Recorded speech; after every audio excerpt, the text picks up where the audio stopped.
everyone. Today we will start the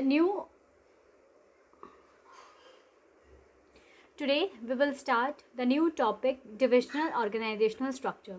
In the previous lecture we have discussed about the functional structure. ठीक है, there are two types of organizational structure, functional and the divisional structure. Functional structure वो होता है in which the organisation is divided into functions. Functions में divide हो जाती हैं, departments बनाए जाते हैं according to the functions, like purchase department, sales department, marketing department, purchase production department. तो ये सारे डिपार्टमेंट्स होते हैं जो फंक्शंस. आज हम बात करेंगे डिविजनल ऑर्गेनाइजेशनल स्ट्रक्चर की. डिविजनल ऑर्गेनाइजेशनल स्ट्रक्चर वहाँ पर इस्तेमाल होता है when the organisation is large in size and producing more than one type of जो ये प्रोड्यूस करती है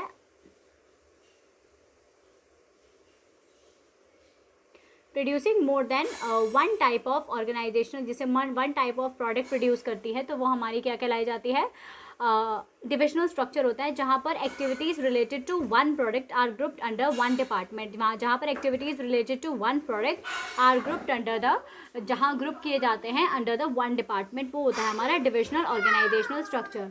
तो डिविजनल ऑर्गेनाइजेशनल स्ट्रक्चर वो स्ट्रक्चर होता है when the organisation is large in size and producing more than one type of product, then the activities related to one product are grouped under one department. यानी कि एक activity, एक group से related जो activities होती हैं वो एक डिपार्टमेंट में डाली जाती है. फॉर एग्जाम्पल, जैसे कि if an organization is producing the soap, textiles, medicines, cosmetics etcetera, then all the activities related to medicines, medicine की एक्टिविटी मेडिसिन डिपार्टमेंट में आएगी, टेक्सटाइल की एक्टिविटीज़ जितनी भी होंगी वो टेक्सटाइल डिपार्टमेंट में आएंगी. तो ये कहलाया जाता है डिविजनल ऑर्गेनाइजेशनल स्ट्रक्चर. तो डिविजनल स्ट्रक्चर कौन सा होता है, when the organisation is producing more than one type of product, then जो activities related to one product are grouped under one department. तो divisional organisational structure is suitable only to the multi product manufacturing large organisation. अगर आप देखें कहीं पर भी question में, अगर आप देखें कि एक से ज़्यादा प्रोडक्ट बन रहे हैं, तो वो क्या होगा, प्रोडक्ट डिविजनल स्ट्रक्चर होगा. यानी कि एक प्रोडक्ट से रिलेटेड जितनी भी एक्टिविटीज़ होती हैं वो एक डिपार्टमेंट में डाली जाती हैं. इसके एडवांटेजेस क्या होते हैं, एडवांटेजेस होते हैं product specialization. That means product specialization होता है कि all the activities related to one product are grouped under one department. तो इसमें क्या होता है कि कोऑर्डिनेशन बनता है कि एक प्रोडक्ट से रिलेटेड सारी एक्टिविटीज़ एक ही डिपार्टमेंट के अंदर हैं. फास्ट डिसीजन मेकिंग होता है, क्योंकि फास्ट डिसीजन मेकिंग कैसे होता है, क्योंकि जो डिविजनल स्ट्रक्चर होता है उसमें क्या होता है, जो डिविजनल स्ट्रक्चर होता है इसमें brings all the activities related to one type of products are grouped under one department. The decisions are taken much faster in individual structure because there is no dependence on other departments. तो जैसे textile department है, उसका medicine से कोई लेना देना नहीं है, मेडिसिन का केमिकल से कोई लेना देना नहीं है, तो एक प्रोडक्ट का अपने डिपार्टमेंट में अपना डिसीजन खुद ले सकते हैं. तो फास्ट डिसीजन मेकिंग होती है.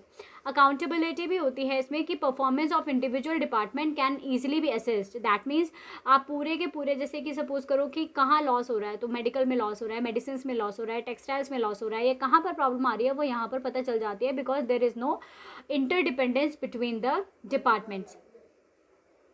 तो अकाउंटेबिलिटी क्या होती है, in this type of structure the performance of individual departments can easily be assessed and you can hold the department accountable for non accomplishment of the objectives. यानी कि आप department को होल्ड करके रख सकते हो accountable for the non accomplishment of the objectives.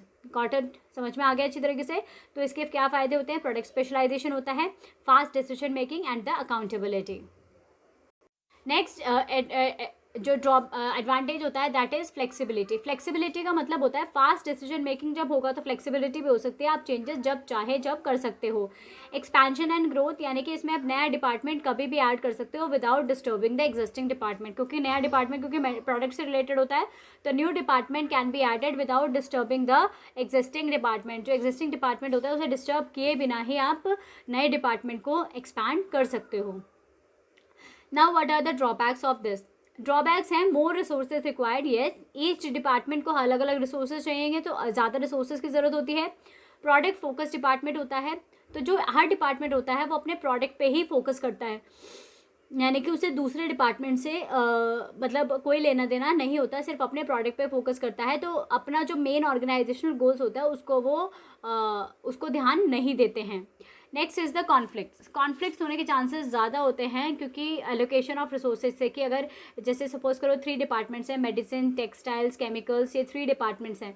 अब medicine को रिसोर्सेज मिल गए, टेक्सटाइल को नहीं मिले, तो वहाँ कॉन्फ्लिक्ट्स होने के चांसेस होते हैं। Increase in cost, it may lead to increase in cost due to duplication of activities double हो सकती हैं क्योंकि हर जो सेगमेंट है, जैसे प्रोडक्शन डिपार्टमेंट है तो प्रोडक्शन टेक्सटाइल के अंदर भी होगा, मेडिसिन के अंदर भी होगा, सेल्स डिपार्टमेंट उसके अंदर भी होगा, उसके अंदर भी होगा, तो क्या है डुप्लीकेशन ऑफ वर्क होने के चांसेस ज़्यादा होते हैं। तो क्लियर हो गया advantages and disadvantages. Now let us start the suitability यानी कि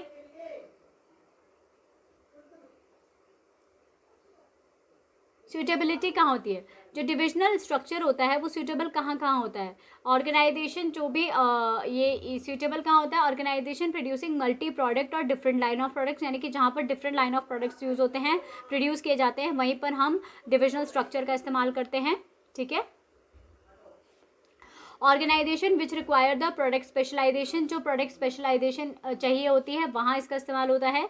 organisation which require each division to be self contain as under divisional structure each department has production, यानी कि ऑर्गेनाइजेशन जहाँ पर हर डिविजन सेल्फ कंटेन होता है। दैट मीन्स आप ये कह सकते हो कि हर डिविजनल स्ट्रक्चर के अंदर फंक्शनल स्ट्रक्चर इंक्लूडेड होता है। जो ग्रोइंग कंपनीज होती हैं जो मोर लाइन ऑफ प्रोडक्ट ऐड करना चाहती हैं वो ज़्यादातर डिविजनल ऑर्गेनाइजेशनल स्ट्रक्चर का इस्तेमाल करती हैं। ठीक है। Now let us start about the difference between the functional and the divisional structure. क्या डिफरेंस होता है between the functional and the divisional structure. पहला है basis of formation. Basis of formation में this structure is formed on the basis of function and this structure is formed on the basis of product, यानी कि ये function से ये function से form होता है और ये आपका प्रोडक्ट से फॉर्म किया जाता है। तो this function is formed on the basis of functions and this structure is formed on the basis of product. Accountability and responsibility किसकी होती है, डिफिकल्ट टू अकाउंटेबल एज सारे डिपार्टमेंट्स इंटरडिपेंडेंट होते हैं। अकाउंटेबल करना मुश्किल हो जाता है, difficult to make accountable as departments are interdependent. जो डिपार्टमेंट्स होते हैं वो कैसे होते हैं, इंटरडिपेंडेंट होते हैं। ठीक है। और easy to fix the accountability, क्योंकि सारे डिपार्टमेंट इंडिपेंडेंटली काम करते हैं तो अकाउंटेबिलिटी ईजीली फिक्स होती है डिविजनल स्ट्रक्चर में। इकोनॉमी कॉस्ट, इकोनॉमिकल होता है, ज़्यादा कॉस्ट नहीं लगती है। ये इकोनॉमिकल नहीं होता क्योंकि हर डिपार्टमेंट को अपने अपने रिसोर्सेज की ज़रूरत होती है। सेम रिसोर्सेज की ज़रूरत वहाँ होगी मेडिसिन डिपार्टमेंट में, सेम रिसोर्सेज की ज़रूरत टेक्सटाइल डिपार्टमेंट में होगी और सेम रिसोर्सेज की ज़रूरत केमिकल्स डिपार्टमेंट में होगी। तो रिसोर्सेज की ज़रूरत ज़्यादा लगती है, तो ये इकोनॉमिकल नहीं होता है। ठीक है। Now the development of managers, less chances as managers become specialize in one functions only. यहाँ मैनेजर्स का डेवलपमेंट होना बहुत कम होता है फंक्शनल ऑर्गेनाइजेशनल स्ट्रक्चर में। इसमें ज़्यादा चांसेस होते हैं, more chances as manager performs the multiple functions. Manager क्या परफॉर्म करता है, मल्टीपल फंक्शंस परफॉर्म करता है, तो यहाँ डेवलपमेंट मैनेजर्स के होने के चांसेस ज़्यादा होते हैं।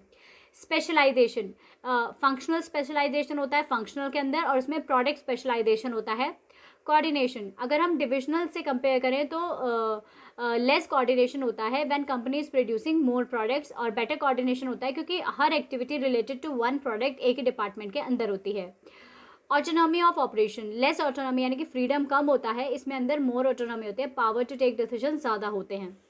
Suitable, it is suitable in all types of organization, but ये वहीं सूटेबल होता है जहाँ मल्टी प्रोडक्ट या फिर डाइवर्सिफाइड फर्म्स होती हैं, वहीं पर सूटेबल होता है। अच्छे से समझ में आ गया आपको, ये आपको क्लियर हो गया कि what is the difference between the functional and the divisional organisational structure. Clear है। अब इसका जो मैं आपको एक वो दिखाऊंगी किस तरीके से। देखो ये है फंक्शनल का, देखिए इसमें क्या है, एक बोर्ड ऑफ डायरेक्टर है, मैनेजिंग डायरेक्टर है और इसमें अलग अलग प्रोडक्ट्स हैं। ये प्रोडक्ट्स हैं अलग अलग, जैसे कि ये आपका टेक्सटाइल डिपार्टमेंट है, ये आपका कॉस्मेटिक डिपार्टमेंट है, ये मेडिसिन है, ये सोप्स है, तो ये अलग अलग डिपार्टमेंट्स हैं।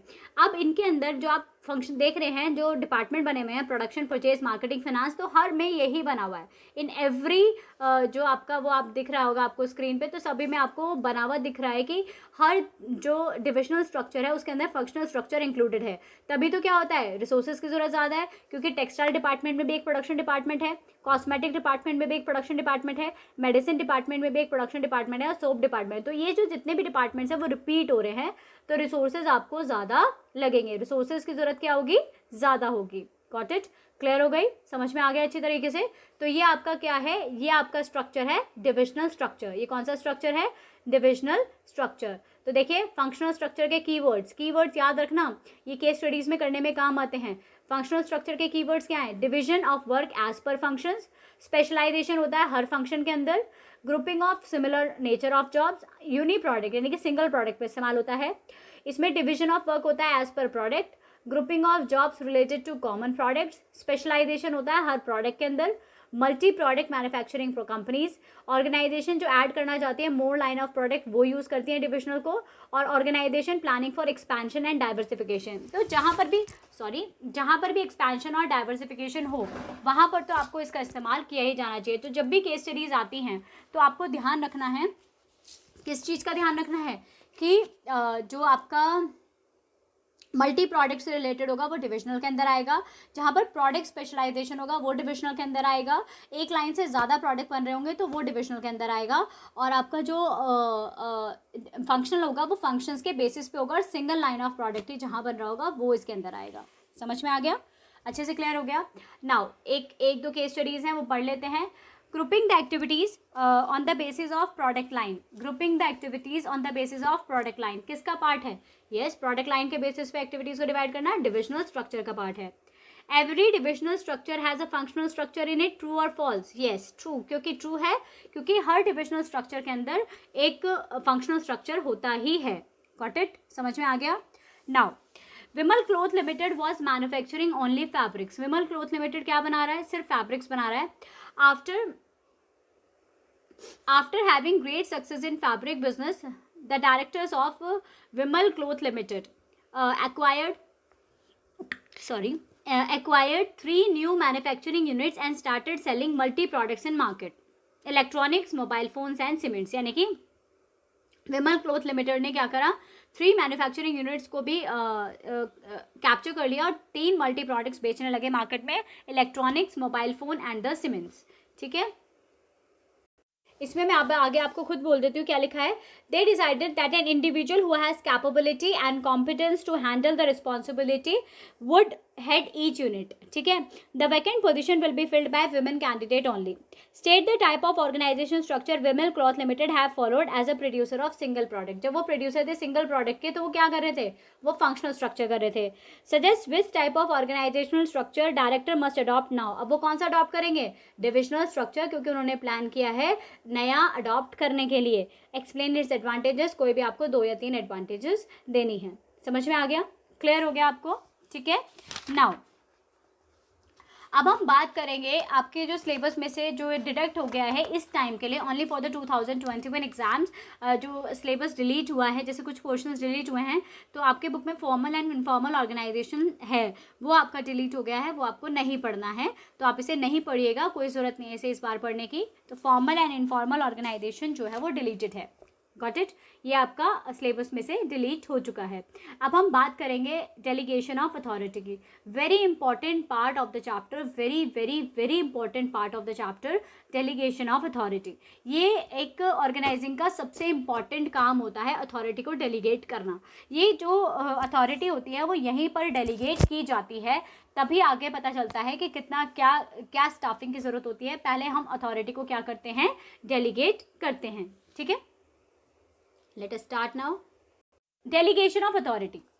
In every organization, managers are assigned lot of work and manager cannot perform all the work. Yes, हर ऑर्गेनाइजेशन में मैनेजर्स को काम दिया जाता है, बहुत काम दिया जाता है, बट खाली मैनेजर सारे काम को नहीं कर सकता है, तो वो काम को डिवाइड करता है अमंग द इंडिविजुअल्स, जो उसके अंडर काम कर रहे होते हैं उसमें वो डिवाइड करता है, तो उनके क्वालिफिकेशंस के हिसाब से। तो लिखा है ही डिवाइड्स द वर्क, वो डिवाइड करता है work among the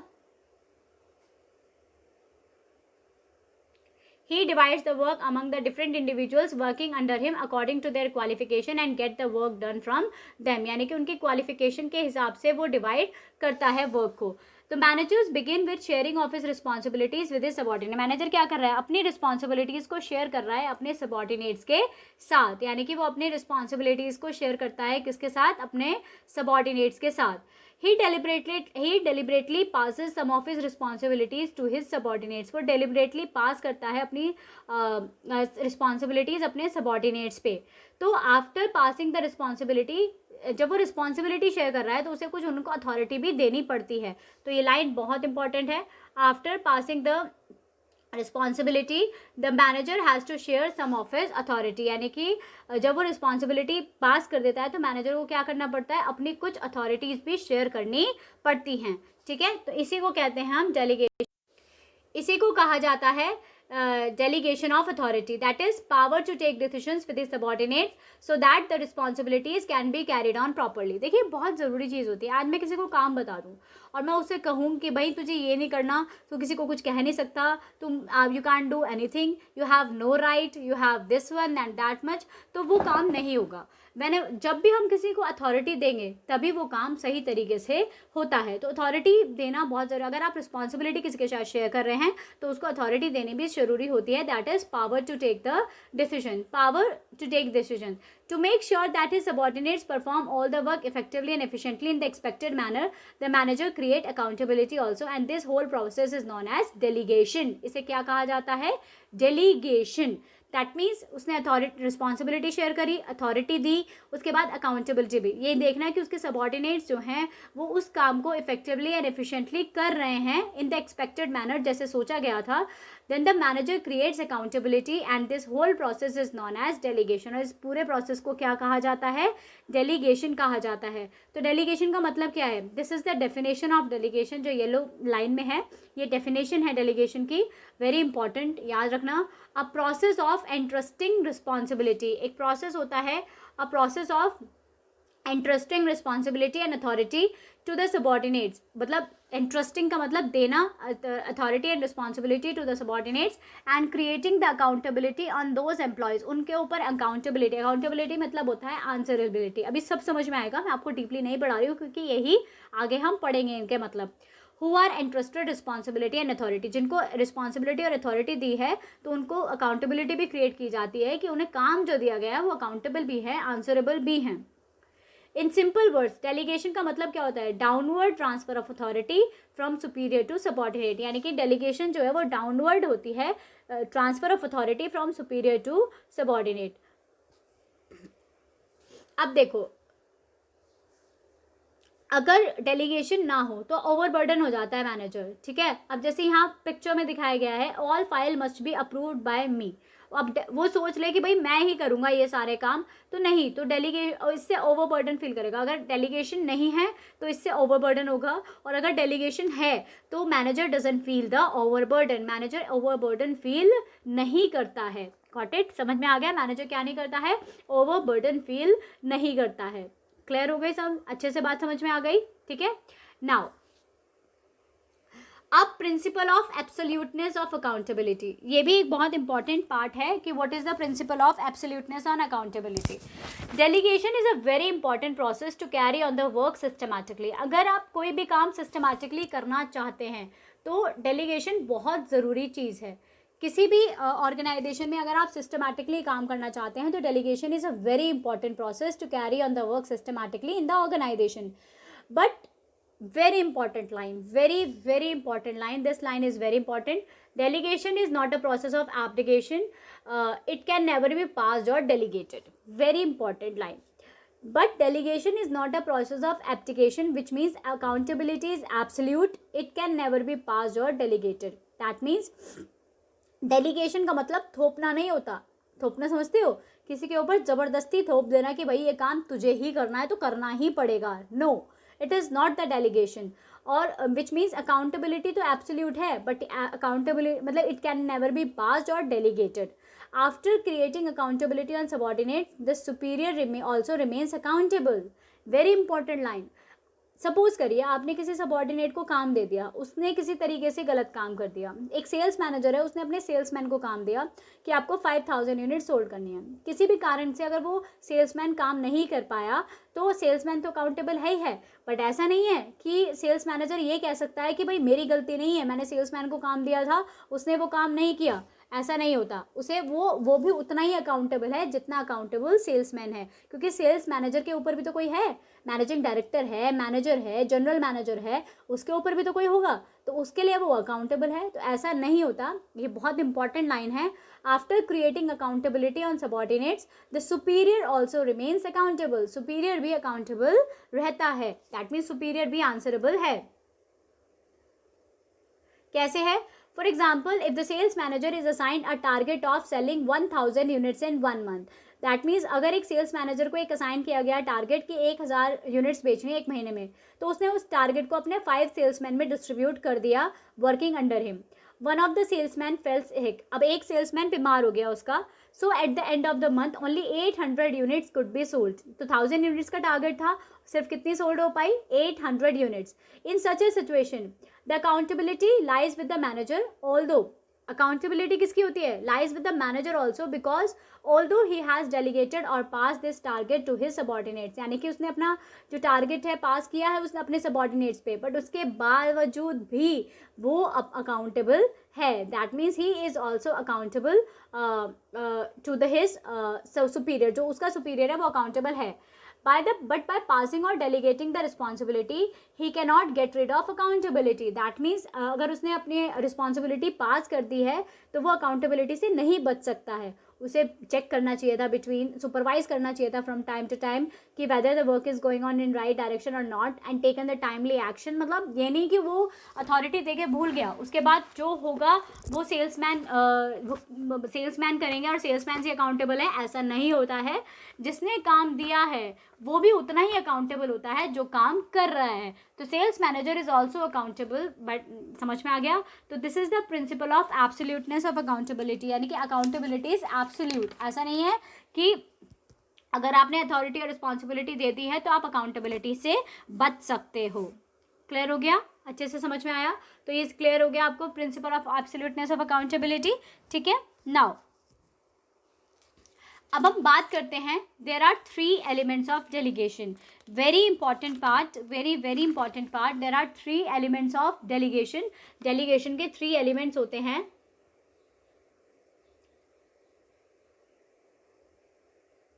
there are 3 elements of delegation. कौन कौन से एलिमेंट्स होते हैं? Responsibility, authority and accountability. These are the 3 elements of delegation, या फिर प्रोसेस ऑफ डेलीगेशन भी कहा जाता है। Very very important. सबसे पहली बात आती है responsibility. What is responsibility? Responsibility means the work assign to an individual. जो काम उसे दिया गया है वो उसकी रिस्पॉन्सिबिलिटी है। ऑब्वियस है, it is not the delegation, it is not authority, ये उसकी रिस्पॉन्सिबिलिटी है। रिस्पॉन्सिबिलिटी का मतलब होता है work assign to an individual, जो काम उसे दिया जा रहा है वो उसकी रिस्पॉन्सिबिलिटी है। It includes all the physical and mental activities to be performed by the employees at a particular job position. That means जो भी वो फिजिकल और मेंटल एक्टिविटीज कर रहा है, जो एम्प्लॉय करता है एक पर्टिकुलर जॉब पोजीशन पे, वो रिस्पॉन्सिबिलिटी होती है।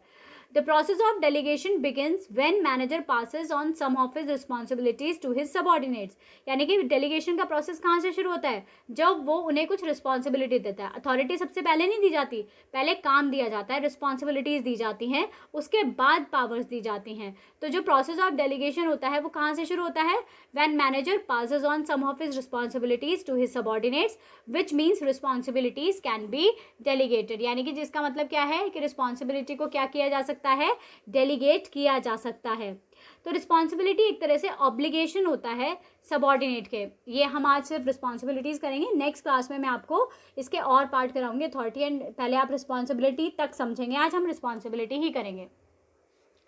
तो what is the feature of responsibility? Responsibility is the obligations of a subordinate to properly perform the assigned duty. Responsibility क्या है? It is the obligation of a subordinate.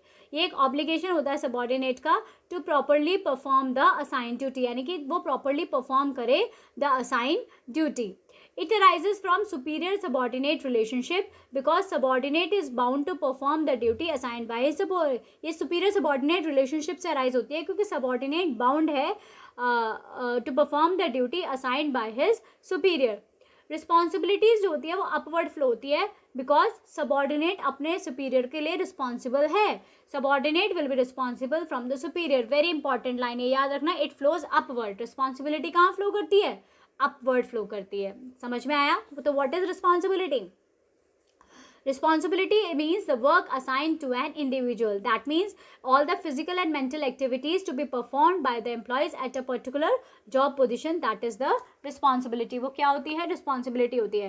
जो delegation का process होता है वो वहीं से start होता है जब manager कुछ अपनी responsibilities pass करता है अपने subordinates पे, which means responsibility can be delegated. इसका मतलब क्या होता है कि responsibility को delegate किया जा सकता है. Got it? क्लियर हो गई बात? यस. तो what is the feature of responsibility? Obligation होता है सबॉर्डिनेट का. ऑब्लिगेशन मतलब उसका दायित्व होता है कि वो उस काम को सही तरीके से करे. ये अराइज होती है from the superior subordinate relationship, क्योंकि subordinate is bound to perform the duty assigned by the superior. Responsibility हमेशा फ्लो करती है upward because subordinate will always be responsible to his superior. Subordinate क्या होगा? अपने सुपीरियर के लिए रिस्पॉन्सिबल होगा. क्लियर हो गई? अच्छे से समझ में आ गई बात? तो आज की क्लास यहीं ओवर करते हैं. फिर नेक्स्ट क्लास में मैं आपको बताऊंगी अथॉरिटी एंड द अकाउंटेबिलिटी, और इसके बाद काफ़ी कुछ है इस चैप्टर में. इंपॉर्टेंस है डेलीगेशन की. Very important chapter and very important topic. Got it? Now the class is over. Take care. Good bye.